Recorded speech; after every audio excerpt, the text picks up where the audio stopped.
Assalamualaikum warahmatullahi wabarakatuh. Halo teman-teman, kembali lagi dengan saya Desi Fitriani. Di sini saya akan mempresentasikan mata kuliah pengantar pembelajaran bahasa asing, yaitu dengan materi levelisasi dan standar pembelajaran bahasa asing.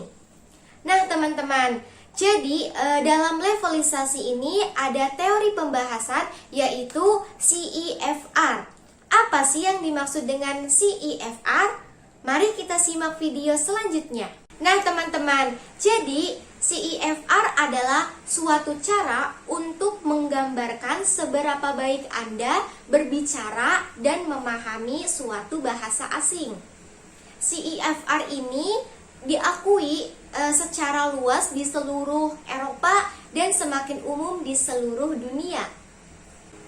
Nah teman-teman, pada tahun 1990, CEFR disusun oleh Dewan Eropa sebagai bagian dari upaya yang lebih luas untuk mempromosikan kerjasama antara guru bahasa di seluruh negara Eropa. Nah, kerangka ini dimaksudkan untuk digunakan dalam pembelajaran dan penilaian. Nah teman-teman, CEFR ini digunakan secara luas dalam pengajaran bahasa di Eropa, baik di sektor pendidikan publik maupun di sekolah bahasa swasta. Kemudian CEFR ini bisa diterapkan dalam bahasa Arab sebagaimana diterapkan sebagai bahasa Inggris maupun bahasa Eropa lainnya. Dan CEFR ini menetapkan 6 level, terdiri dari level A1, level A2, kemudian level B1, kemudian level B2, dan level C1, kemudian level C2.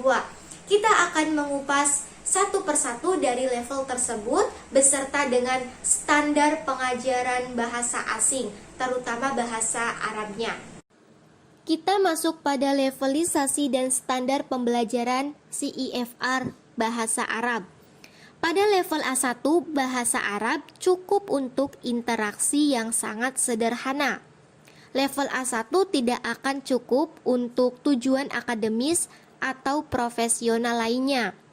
Dalam standar pembelajaran seseorang di level A1 ini dalam bahasa Arab yaitu dapat memahami serta menggunakan ungkapan lazim sehari-hari dan frasa atau idofa yang ditunjukkan untuk pemenuhan kebutuhan akan jenis-jenis yang konkret. Yang kedua yaitu dapat memperkenalkan diri dan orang lain atau at-ta'aruf dan dapat bertanya serta menjawab pertanyaan tentang informasi pribadi seperti tempat tinggal, orang-orang yang dikenal, dan barang yang dia miliki. Yang ketiga yaitu dapat berinteraksi dengan orang lain dalam cara sederhana, asalkan lawan bicaranya itu berbicara dengan perlahan dan jelas serta siap untuk membantu.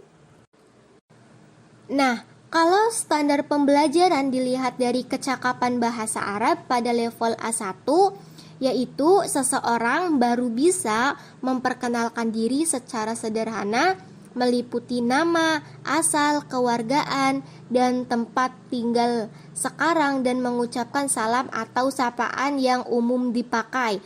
Kemudian seseorang juga dalam level A1 ini baru bisa menceritakan dari mana dia asal dan orang lain berasal serta memberikan gambaran dasar mengenai kota tempat tinggalnya. Selanjutnya yaitu menceritakan tentang keluarga dan kerabat secara sederhana, menggambarkan penampilan dan kepribadian mereka. Kemudian membahas pakaian pada tingkat dasar yaitu warna dan jenis pakaian dan mengajukan pertanyaan sederhana kepada penjual terkait dengan harga. Kemudian pada level A1 ini seseorang baru bisa berbicara secara umum tentang kesehatannya dan menggambarkan gejala medis umum kepada seorang dokter. Kemudian dapat menjelaskan lokasi rumah, berbicara tentang hobi dan minat, kemudian menyelesaikan transaksi dasar di hotel, kemudian membahas produk umum, mengembalikan barang yang rusak, dan seterusnya. Nah teman-teman, itulah levelisasi dan standar pembelajaran bahasa Arab sebagai bahasa asing pada level A1. Selanjutnya kita masuk pada level A2. Selanjutnya yaitu level A2. Pada level A2 ini, bahasa Arab belum mencukupi studi akademis atau menyimak dan membaca sebagian besar media berbahasa Arab seperti televisi, radio, koran, majalah, atau lainnya. Nah teman-teman, level A2 bahasa Arab hanya cukup dalam bidang pariwisata di negara berbahasa Arab dan bersosialisasi dengan penutur bahasa Arab. Namun, belum memadai dalam mengembangkan pertemanan yang lebih mendalam. Baik teman-teman, standar pembelajaran pada level A2 yaitu dapat memahami kalimat dan ungkapan yang sering digunakan. Kemudian dapat berkomunikasi dalam tugas-tugas rutin. Selanjutnya dapat menjelaskan kalimat dalam istilah sederhana. Nah teman-teman, pada level A2 ini siswa dapat melakukan semua hal yang dilakukan oleh siswa pada level A1. Di antaranya yaitu siswa dapat mengevaluasi atau mengomentari aktivitas teman belajar. Kemudian dapat menceritakan peristiwa di masa lalu, menceritakan kehidupan di masa lalu, menghibur teman di rumah, ataupun berdiskusi mengenai liburan, dan berbicara tentang alam. Selanjutnya berbicara tentang film yang disukai, dan lain sebagainya. Itulah kecakapan pada siswa di level A2. Oke teman-teman, kita masuk pada level selanjutnya, yaitu level B1. Pada level B1 ini cukup untuk berinteraksi dengan penutur bahasa Arab mengenai topik yang lazim. Nah teman-teman, apa sih standar pembelajaran pada B1 itu? Jadi dapat memahami poin utama, kemudian dapat menangani sebagian besar situasi, dapat menghasilkan teks terhubung sederhana, selanjutnya dapat menggambarkan pengalaman atau peristiwa. Itulah standar pembelajaran pada B1. Nah teman-teman, adapun standar kecakapan bahasa Arab pada level B1 yaitu diantaranya mendiskusikan harapan pribadi, melakukan wawancara kerja, berbicara tentang kebiasaan menonton televisi, selanjutnya yaitu menjelaskan pendidikan dan berbicara tentang musik kesukaan dan lain sebagainya. Itulah standar kecakapan bahasa Arab pada level B1. Baik teman-teman, kita masuk pada level B2. Dalam level B2 ini belum bisa menguasai nuansa, terutama mengenai hal yang di luar dalam bidangnya sendiri.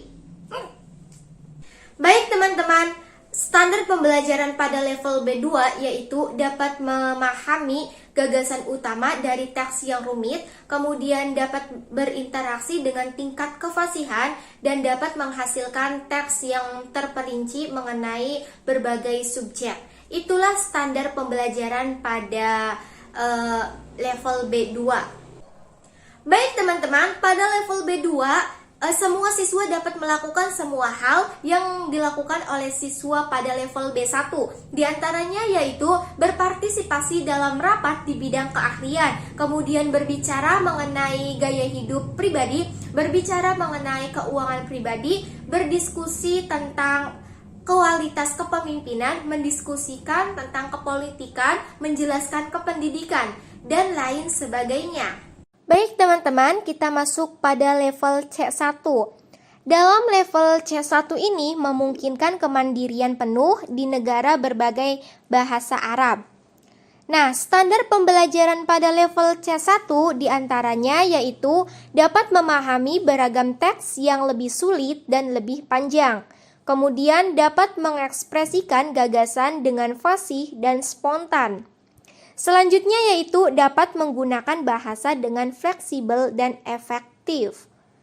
Nah, yang terakhir yaitu dapat menghasilkan teks yang jelas, struktur, dan terperinci.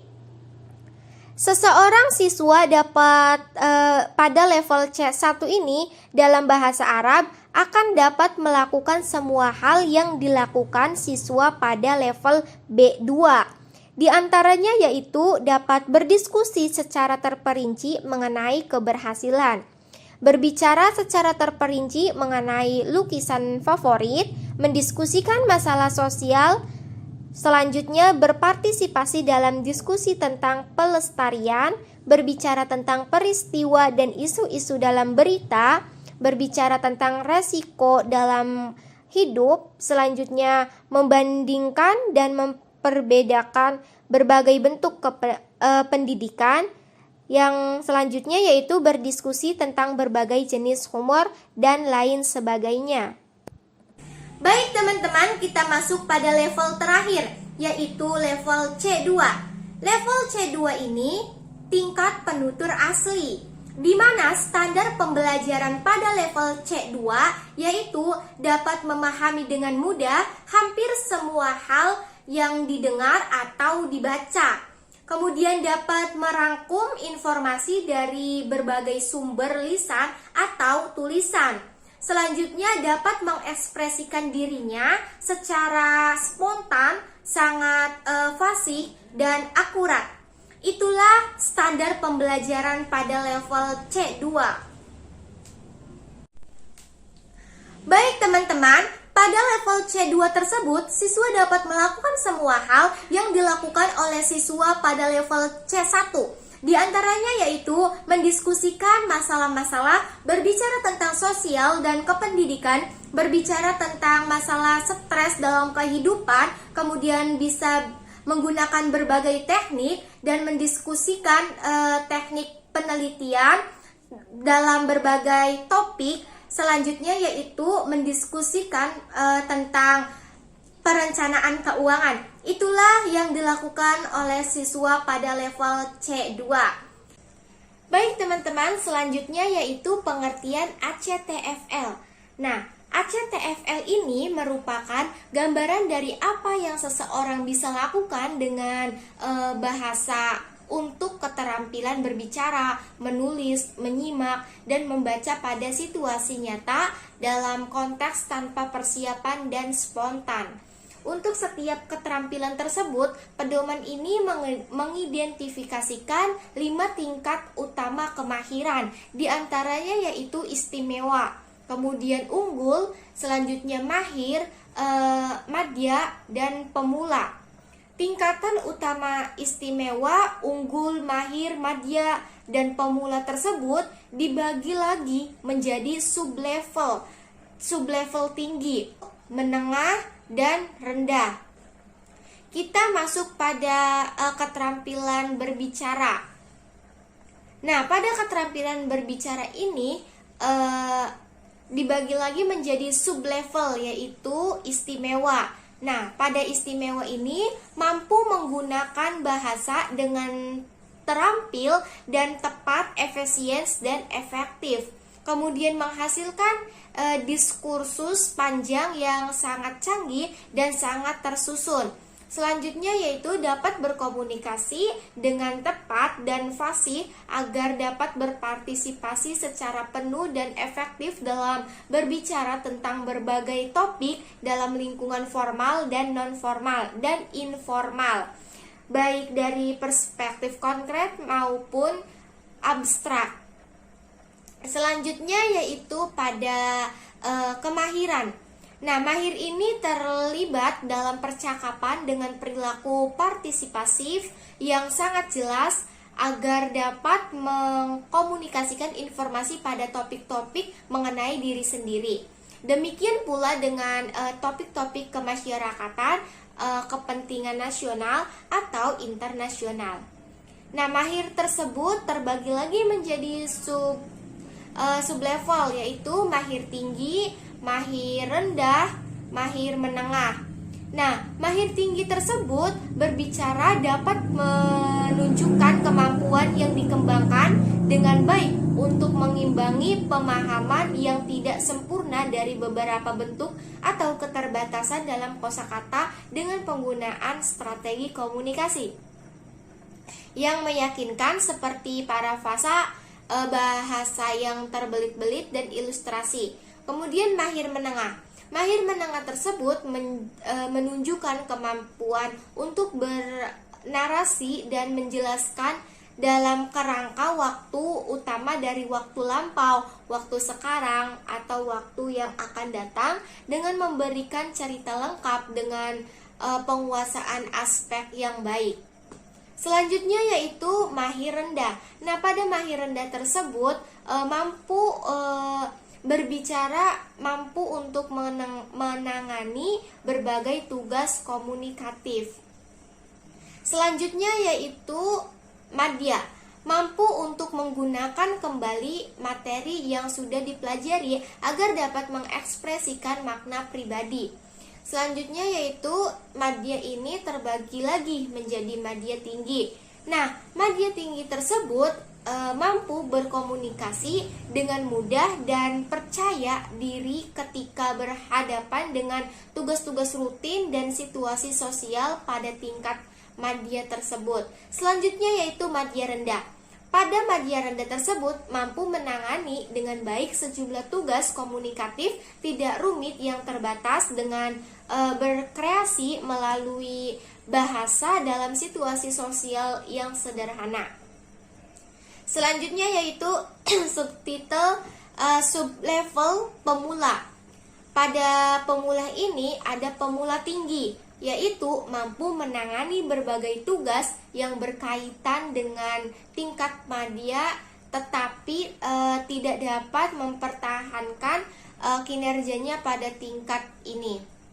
Selanjutnya yaitu pemula menengah, di mana pemula menengah ini berkomunikasi secara minimal dengan menggunakan sejumlah kata yang terisolasi dan ungkapan yang dihafalkan terbatas pada konteks tertentu yang mana bahasa tersebut telah dipelajari. Selanjutnya yaitu pemula rendah, di mana pemula rendah tersebut tidak memiliki kemampuan fungsional yang nyata dan dikarenakan pengucapan mereka mungkin tidak dapat dipahami. Selanjutnya yaitu keterampilan menulis. Pedoman ini dapat digunakan untuk menggambarkan teks tertulis baik berupa presentasi, esai, laporan, surat, ataupun interpersonal, yaitu pesan cepat, komunikasi, email, SMS. Selain itu, pedoman ini berlaku untuk penulisan yang spontan, secara langsung tanpa diedit atau refleksi, yaitu direvisi atau diedit.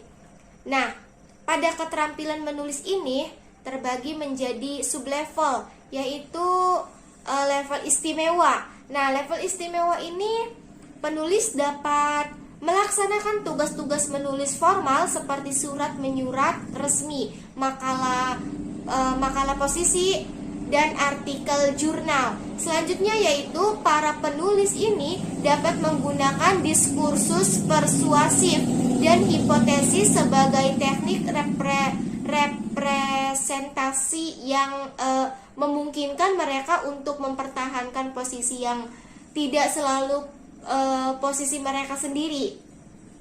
Selanjutnya yaitu penulis juga bisa tulisan singkat, istimewa, padat, dan kompleks. Pada keterampilan menulis ini selanjutnya yaitu sublevel unggul, yaitu mampu menghasilkan sebagian besar jenis surat menyurat formal dan informal, ringkasan yang mendalam, laporan, dan makalah penelitian tentang berbagai topik sosial, akademis, dan profesional. Nah, para penulis tersebut dapat menunjukkan kemampuan untuk menjelaskan masalah yang rumit dan untuk menyajikan dan mendukung pendapat dengan mengembangkan argumen dan hipotesis yang meyakinkan. Selanjutnya yaitu menunjukkan tingginya tingkat penguasaan tata bahasa dan sintaksis kosakata baik yang umum maupun yang khusus atau profesional, produksi ejaan atau simbol perangkat kohesif dan tanda baca. Selanjutnya itu biasanya tidak mengontrol pola budaya, organisasi, atau stilistik bahasa target. Nah, selanjutnya kita masuk pada mahir.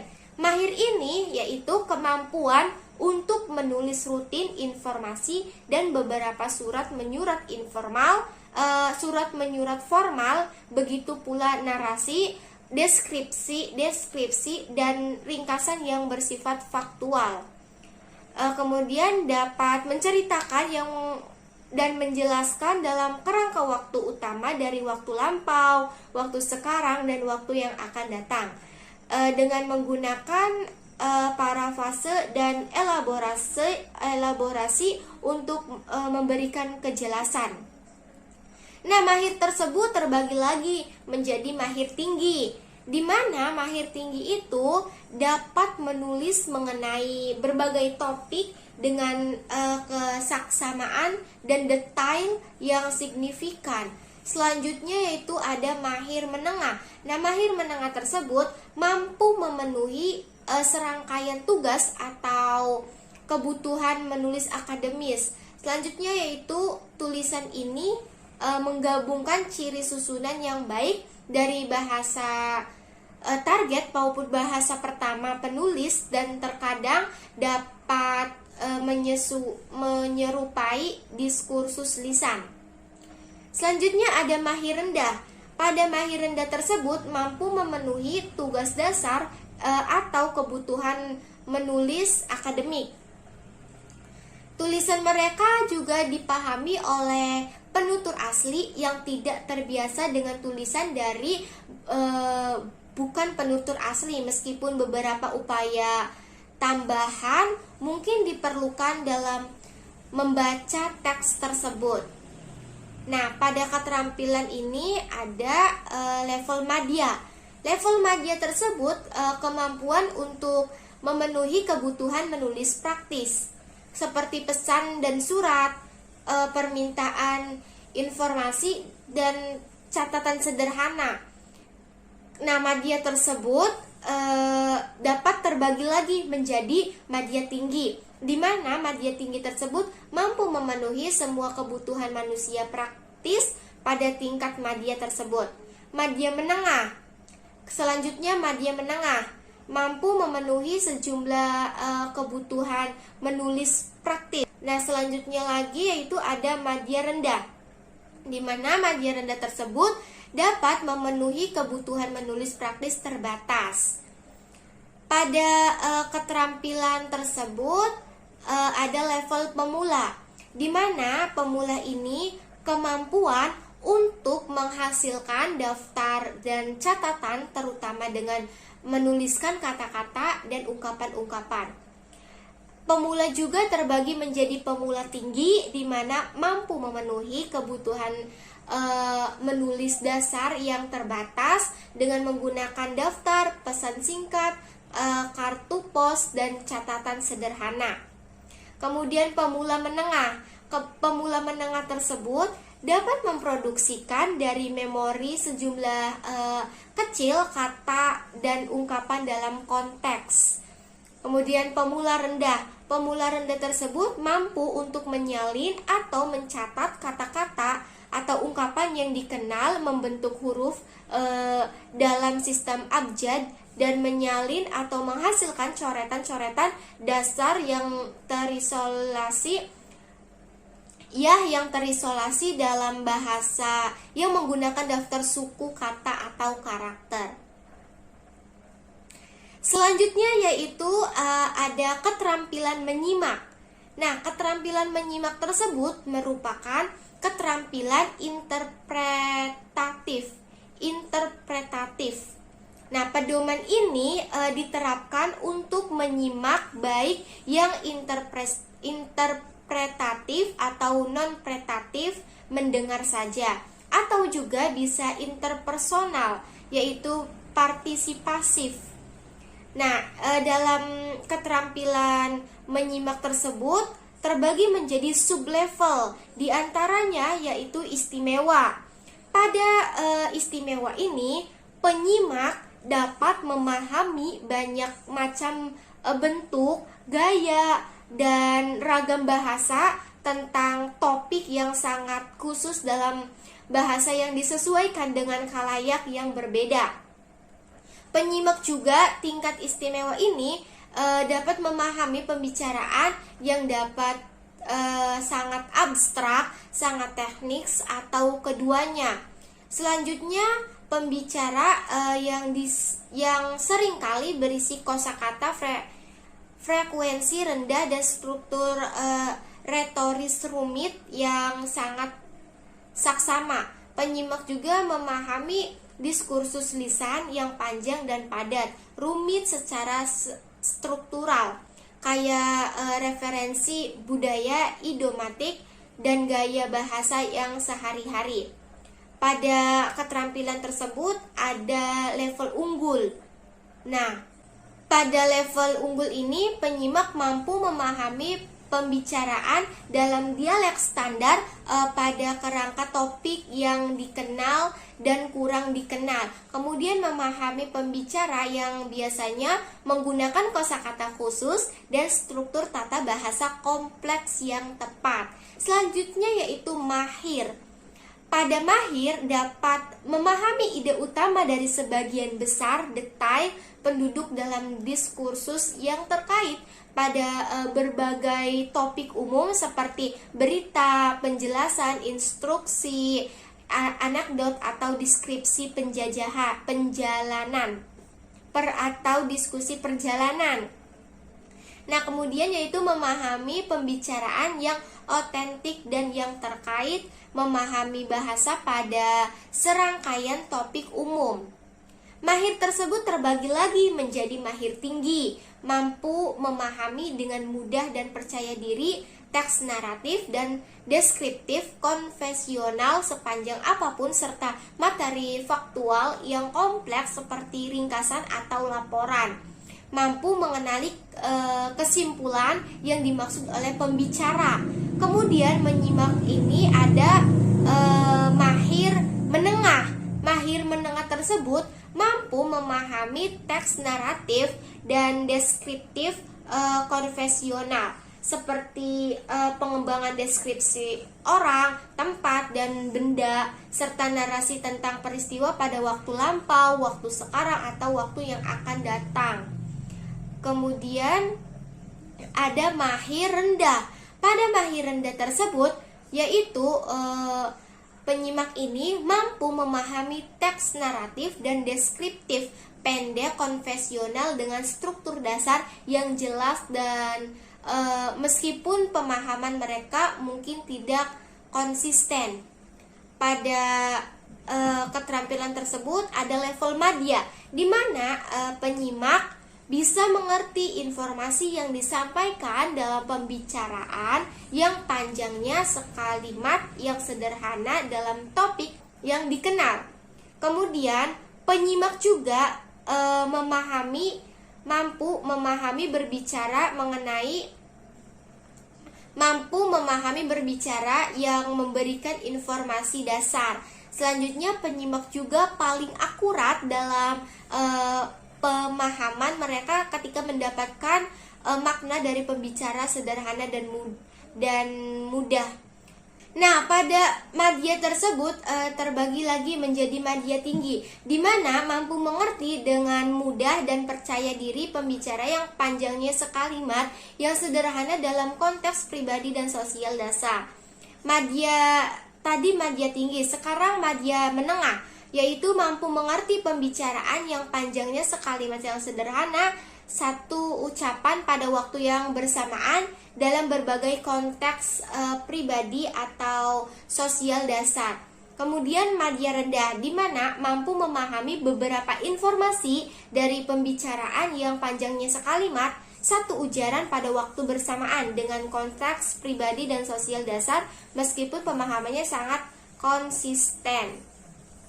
Baik teman-teman, kita masuk pada keterampilan membaca, di mana membaca merupakan keterampilan interpretatif Pedoman ini diterapkan untuk membaca baik interpretatif, buku, esai, laporan, dan lain sebagainya, maupun interpersonal, yaitu pesan instan, SMS, komunikasi email, dan lain sebagainya. Dalam keterampilan membaca tersebut terbagi menjadi sub-level, di antaranya yaitu istimewa.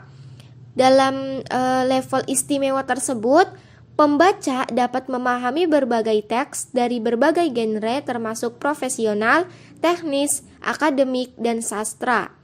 Selanjutnya, mampu memahami tulisan yang disesuaikan dengan khalayak spesifik serta sejumlah variasi sejarah, regional, dan variasi sehari-hari dari bahasa. Selanjutnya, mampu untuk mengapresiasi kekayaan bahasa tulis. Level selanjutnya yaitu level unggul, di mana unggul tersebut mampu memahami teks dari berbagai genre yang berkaitan dengan berbagai subjek, baik yang dikenal maupun yang tidak. Memahami teks-teks yang digunakan dengan tepat, sering dengan kosakata yang khusus dan struktur tata bahasa yang kompleks. Selanjutnya, mampu untuk memahami teks-teks panjang yang bersifat profesional, akademik, atau sastra. Kita masuk pada level selanjutnya yaitu level mahir, di mana mahir tersebut dapat memahami ide pokok dan detail pendukung pada teks naratif dan deskriptif otentik.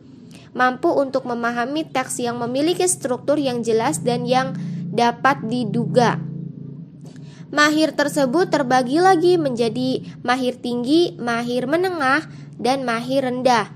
Mahir tinggi yaitu mampu memahami sepenuhnya dan dengan mudah teks naratif dan deskriptif konvensional sepanjang apapun serta materi faktual yang lebih kompleks. Kalau pada mahir menengah yaitu mampu untuk memahami teks naratif dan deskriptif konvensional seperti perluasan deskripsi tentang orang, tempat, dan benda, narasi tentang peristiwa pada waktu lampau, waktu sekarang, dan waktu yang akan datang. Pada mahir rendah yaitu mampu memahami teks naratif dan deskriptif konvensional dengan struktur dasar yang jelas, meskipun pemahaman mereka mungkin tidak konsisten. Selanjutnya kita masuk pada level madya, di mana madya tersebut dapat memahami informasi yang disampaikan dengan teks yang sederhana, dapat diduga dan kurang tersambung, mampu untuk memahami teks yang menyampaikan informasi dasar seperti yang ditemukan dan pengumuman, pemberitahuan, dan papan bulletin dan from online. Kemudian paling akurat ketika mendapatkan makna dari teks yang sederhana dan mudah. Madya tersebut terbagi menjadi madya tinggi, madya menengah, madya rendah.